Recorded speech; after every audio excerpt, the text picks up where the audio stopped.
Hello guys, আসসালামু আলাইকুম। আশা করি সকলে ভালো আছেন। আল্লাহর রহমতে আমিও খুব ভালো আছি। তো নতুন একটা ভিডিও নিয়ে চলে আসলাম আবারও। তো দুবাইতে প্রচুর গরম। আর গরমটা হচ্ছে আপনার দেখেন এই সাইডে কিন্তু রোদ নাই, তারপরও দেখেন কি একটা ফাপ, কি একটা গরম। দেখেন গ্লাসটা কিন্তু এখন ক্লিয়ার, রাইট? বাট গ্লাসটা যখন আমি 2-1 সেকেন্ড খোলা রাখবো, তারপরে দেখেন কি অবস্থা হয় গ্লাসটার।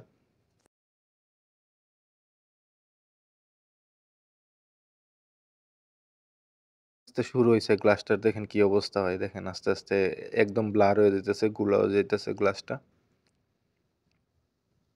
আপনাদেরকে আমি বাইরে যেয়েও দেখাবো। বাইরে দেখুন কোনো রোদ নাই, কিন্তু রোদ কিন্তু ওই সাইডে। রোদটা হচ্ছে অন্য সাইডে, এই সাইডে রোদ এখনো আসে নাই। তারপরও দেখেন রোদ, যেই সাইডে রোদ ওই সাইডে থেকে অন্য সাইডে আরো বেশি গরম, প্রচুর গরম। দেখেন কি একটা গরমের মধ্যে আমাদের এই বিদেশ জীবনে ডিউটি করতে হয়, কি করার করতে তো হইবই। এত গরম রোদ নাই এই সাইডে, তারপরে কত গরম। অন্য সাইডে রোদের থেকে বেশি গরম, যে সাইডে রোদ থাকে না এই সাইডে আরো বেশি গরম পাইবো।